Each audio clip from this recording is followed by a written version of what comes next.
Kia ora, I'm Nadine.Higgins and welcome to your personal finance podcast, The Prosperity Project. On this podcast, I'm on a mission to empower you financially. I am a columnist and a journalist, an investor, a financial advisor, and the mum of a toddler. But I do not claim to be the font of all knowledge. I'm still figuring it out too. And that's why I'll be bringing you the experts and mining their big brains for all the things you and I need to know every week.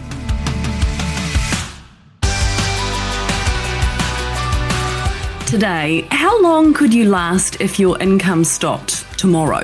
Could you handle a big, unexpected bill without going into debt? And how often do you worry about money? Those are all metrics in a survey on Kiwis' financial resilience. So what does it tell us? And crucially, what should we do with that information? The Chief Executive of the Financial Services Council, Kirk Hope, is joining us today. Kia ora, Kirk. Kia ora. Lots of the pressures that have been prevalent over the past few years, I'm thinking, sky high interest rates, sky high inflation, aren't so prevalent anymore. So what does the research tell us? Are we feeling much better? Yeah, it's interesting. So our financial resilience index is the tracker of how people are feeling in terms of financial confidence and well-being. We started tracking in 2020 when COVID started hitting New Zealand. So it covers off kind of 5 key areas: financial confidence, financial literacy, financial preparedness, and job security and well-being. And they're all pretty much interconnected, right? So has it changed much in terms of, how people are feeling about their concerns previously around inflation, house prices and so on? That's eased slightly, and, you could probably understand that.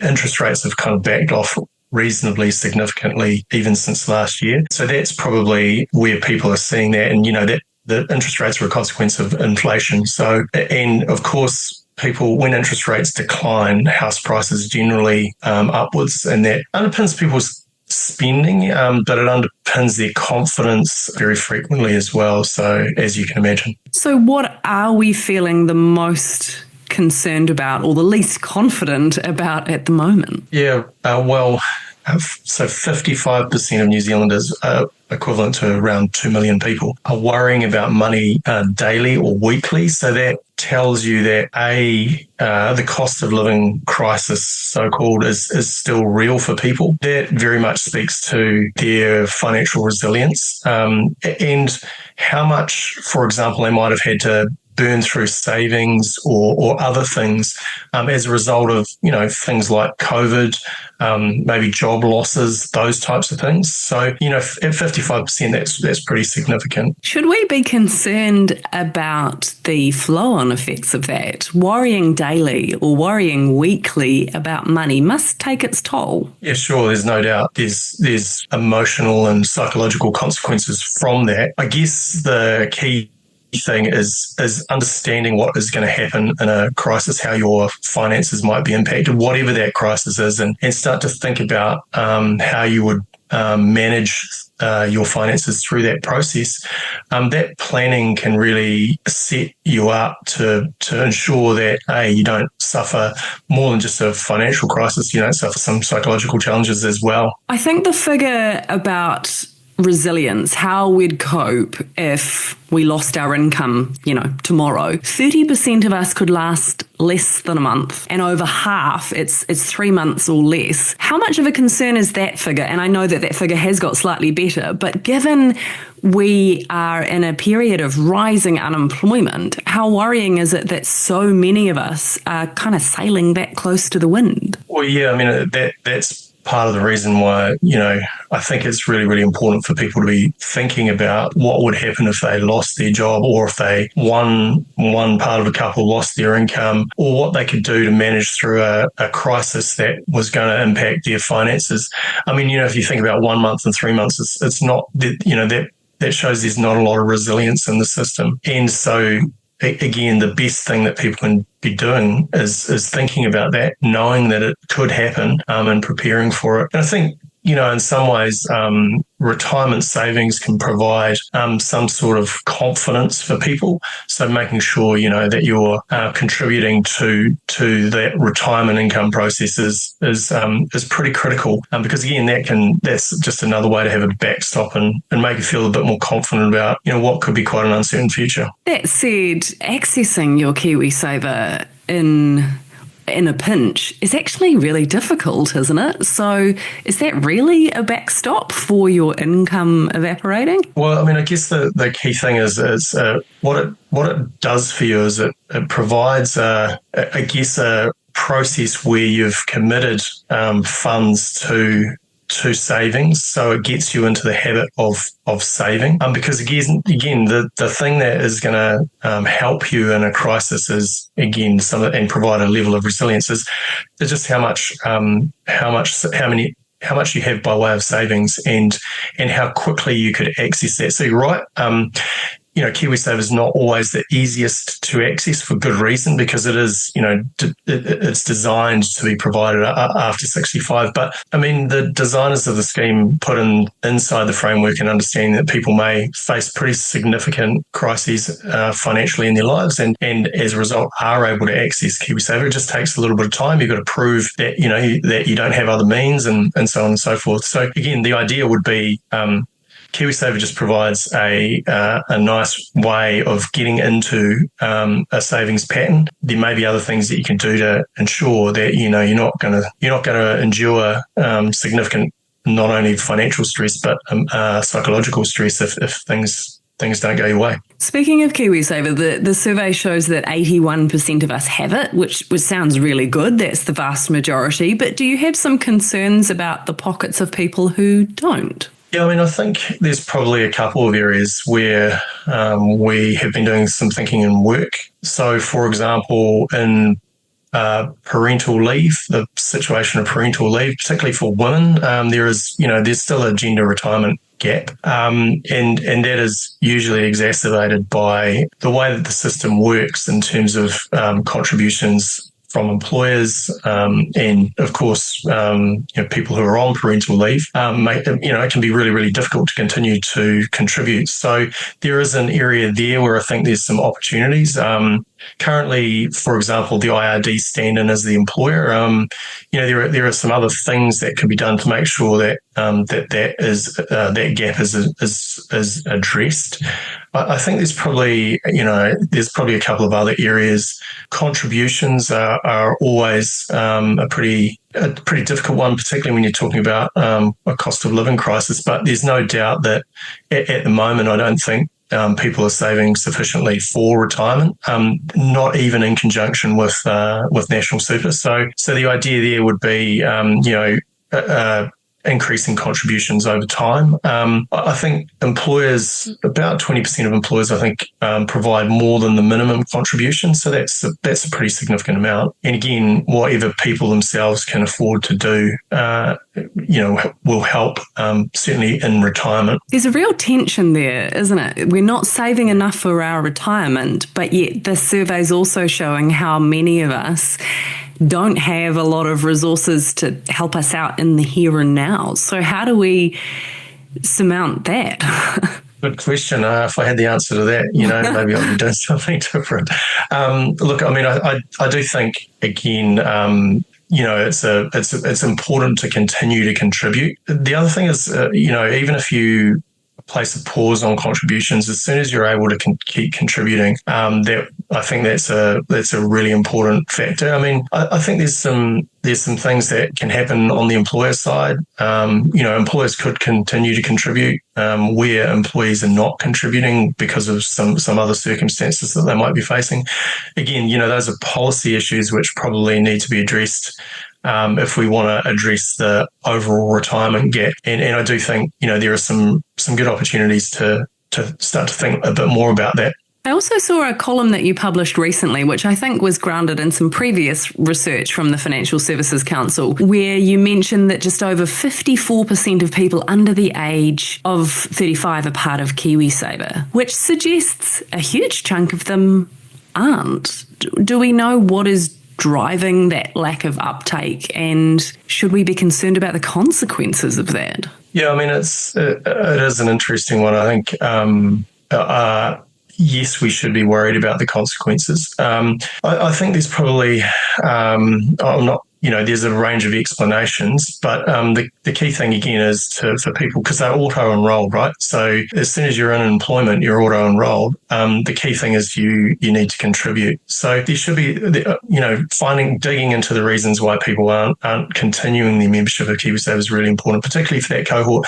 And it's really, really important because the younger you start saving, the more of a roll-on you get, if you like. That is, $1 today, even if you put it away, the value and benefits of compounding interest and so on and so forth mean that, over time that dollar works a lot harder the earlier you put it in. So it's really, really important, particularly for young people, to start to think about that. And actually, within some of that material, there was some of that survey, there was some really good stats on the way that young people are thinking about KiwiSaver as a primary asset. So they are, that of that 54%, they are really thinking about that as how they engage with their retirement. They may be thinking, a house is a bit of a bridge too far right now, but if I can get some runs on the board with KiwiSaver, then I may be able to access it for a first home and so on and so forth. And so I think that's an important step, and maybe a big difference from where we were probably 10 years ago. What about financial literacy? Because we're often told that we don't have great financial literacy, and the key to improving financial outcomes is better literacy. Anecdotally, it feels like, compared to when I started in this industry, we talk about finances so much more than we used to. Can you see any evidence of our financial literacy improving?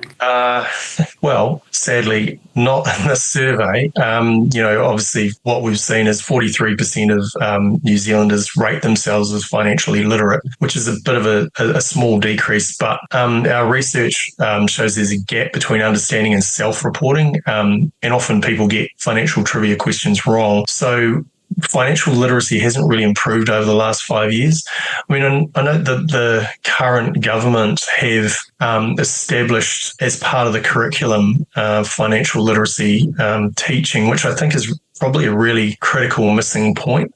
We've been following the levels of financial literacy for years. The Retirement Commissioner that has done a huge amount of research and studying New Zealanders in terms of this.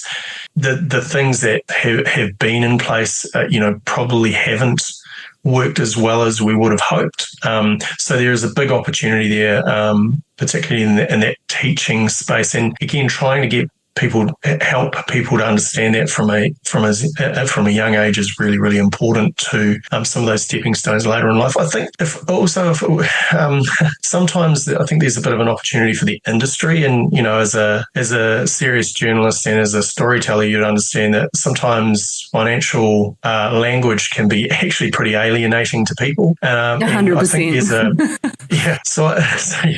so even people in the industry. So I do think there's a real opportunity to kind of talk about financial literacy in a different way, because often it's just reflecting some of the habits and things that people do every day. It's just described in different terms. So if we can really cut to the chase and talk to people in their own terms, I think there's a real opportunity there, because because financial literacy in and of itself as a term is pretty alienating, right? It's like, what the hell does that mean? Yeah. But yeah, so and there's some really, there's some very effective, I think, people kind of around the industry who have started to do that and help people in that way. Again, the key thing is to be able to do that at scale, and that's probably what we've been missing. We've had great people doing great things in pockets, so that curriculum piece could be a really significant enabler, I think. Just to clarify, when you say how we report our own financial literacy versus how we perform when asked key questions, is that to suggest that we overstate how financially literate or onto it we are, or just misjudge it? Yeah, well, so the point would be, I'd say, I'm highly financially literate, and then get 5 out of 10 questions wrong, which shows I'm probably not, because highly financially literate would mean probably 80% plus. But if actually when you answer those questions and you get them wrong, if you're only at 50%, then that describes really the gap And if you don't know that there's a gap, that's pretty problematic as well. Yeah, we need to be a little bit more financially self-aware as well as literate, perhaps. One thing that surprised me in the survey was that 80% of us feel secure in our jobs. And look, that is down a bit from previous years, but it struck me that still seems quite high, given not only rising unemployment, which obviously fluctuates, but the surge in AI and the talk that it's coming for all of our jobs. Were you surprised by that number? No, not really. I mean, I think if you think about, we can talk a bit about AI, but if you think about previous downturns, the unemployment rate is still relatively low. There's also been people, who've kind of left the labour market. That's a different story. But I mean, I guess what that is telling you is that actually 80% of people are saying, well, I was here last year, I'm here this year, and I'm hoping to be in this role next year, and I feel pretty confident about the nature of what I'm doing. I think that's aside from the whole AI question. And again, whilst unemployment is rising, it is still relatively low. If you think of anything around 5%, it's not low, of course, if you're unemployed. So it's not a comment about that, but it's still relatively low in terms of economic terms, in terms of what we've seen in previous downturns. So again, I think that's probably underpinning some people's security around jobs. I also think, they've seen the trajectory of interest rates, they've seen inflation come off. Those things, they see the green shoots within the housing market. Those things help underpin individual confidence, but also confidence in the economy. And that's what will probably be driving, your view about job security. We do need to take a quick break, but in a moment, we're going to talk about how people are feeling about retirement and also what we should be doing with this information. Back soon.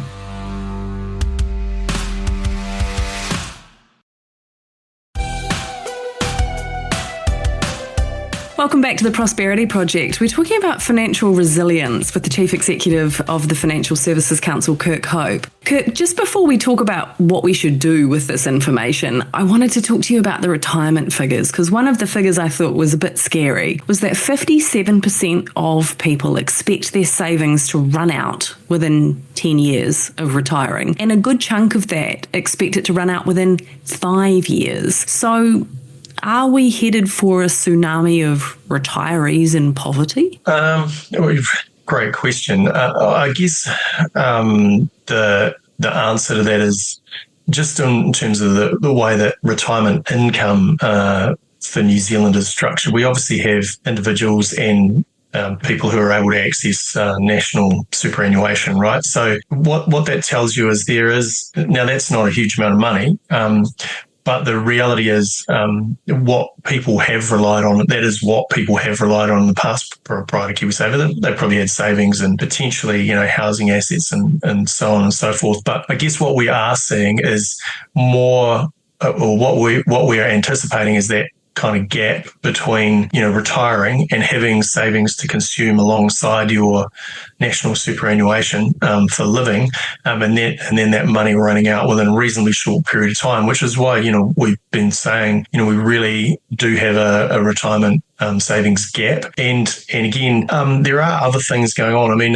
the Society of Actuaries has done some really, really good work around how people's consumption patterns change through retirement. So what you have to be able to do is just understand what that looks like. And it does decline. So again, you might not be consuming, as much of your savings or as much of your national super at 85 as you were at 65, for example. So there's a range of things that are going on, but I guess the bottom line here is we probably generally need to save more to make sure that again there is a strong savings pool alongside your national superannuation income. So if you're an average Kiwi listening to this and you're hearing that people are likely to run out of money within 3 months if they lost their jobs, that they're worried about their money running out in retirement, they're worrying about money, if not daily, then maybe weekly, what should you do with that information to try and make yourself more financially resilient? Yeah, I think some of the best things you can do is get advice on it. If you look at the financial literacy number as well.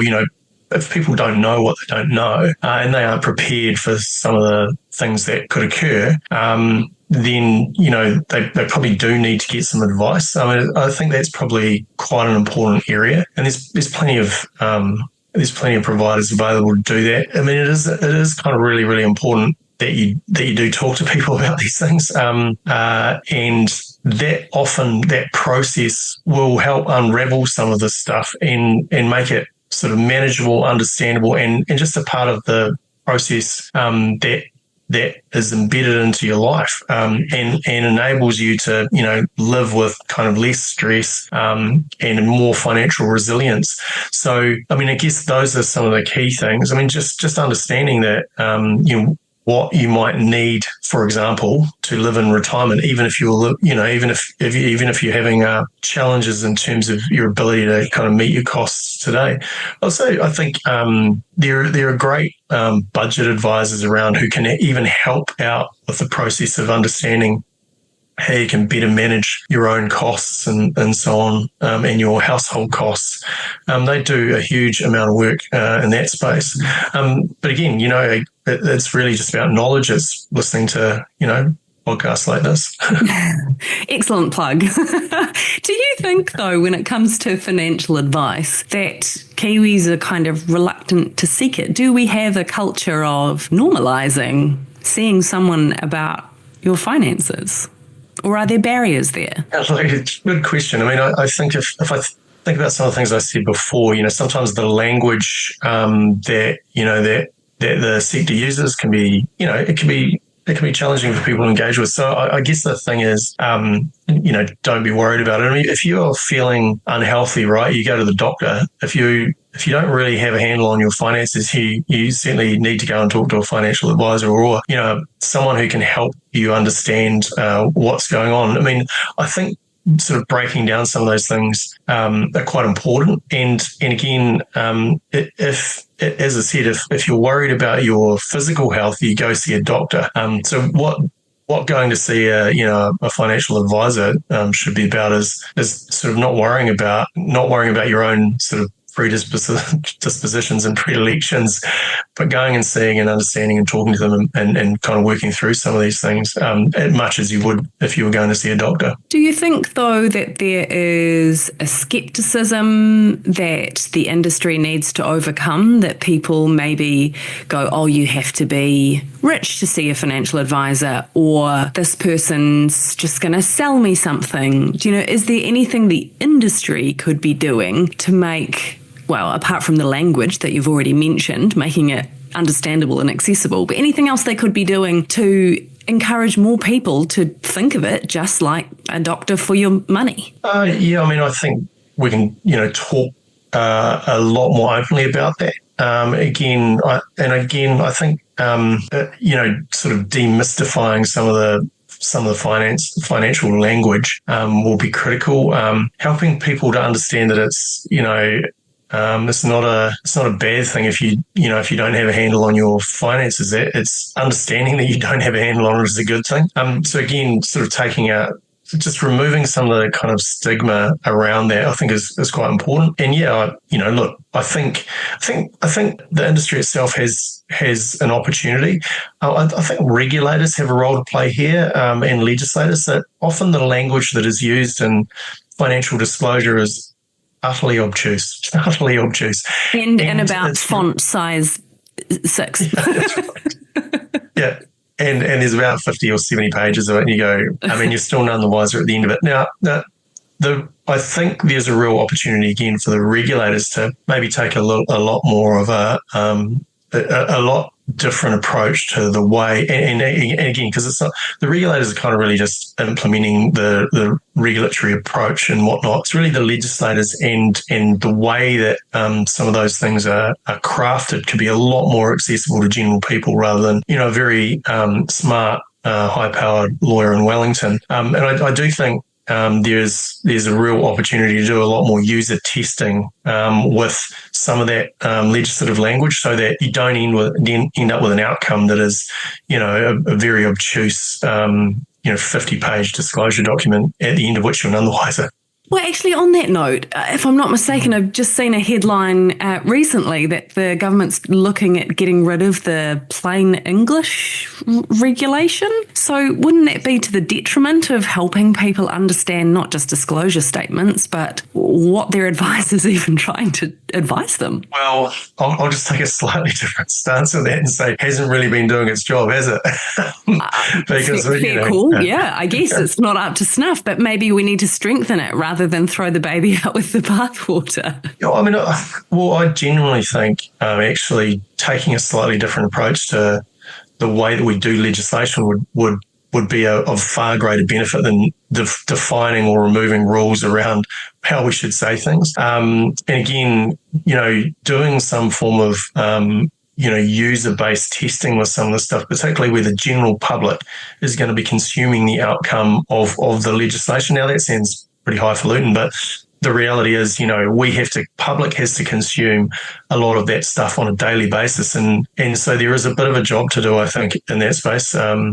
I guess one opportunity is, the Ministry of Regulation, people can kind of feed into that. And, we have regular dialogue with them about things that they can do because they can contribute at a macro level. So even if you do away with, plain English, there might be other better mechanisms to ensure that, again, people kind of, that what it says on the tin is pretty basic. Peas, bacon, whatever.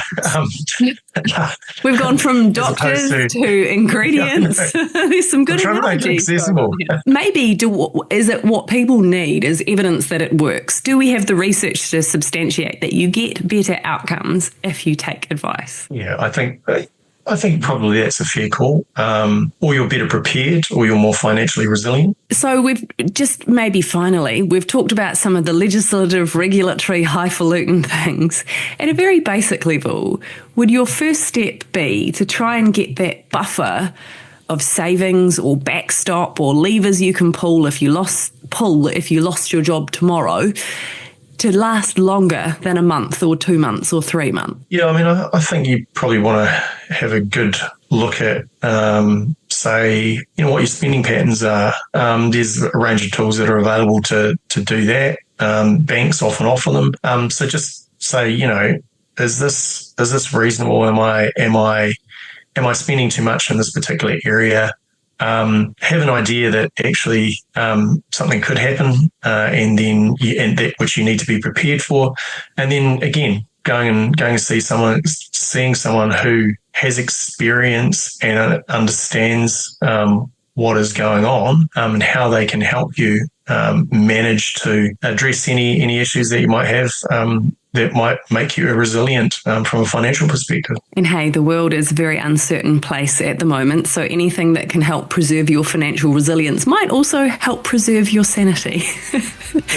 Thank you, Kirk. Kirk Hope from the Financial Services Council.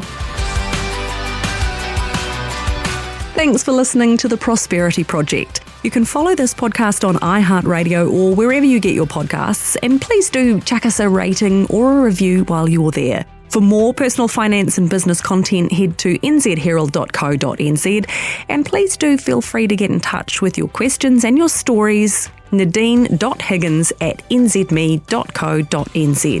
A reminder, though, that this podcast is informational only, and nothing we say here should be considered personalised financial advice. But also remember that while listening to this podcast is hopefully going to be additive to your financial knowledge, and that is fantastic, knowing stuff doesn't create change. Doing stuff does. So what action are you going to take today to make your life more prosperous? My producer for this episode is Ethan Sills. Sound engineer is Richard Martin. I'm Nadine Higgins. Thanks for listening to The Prosperity Project.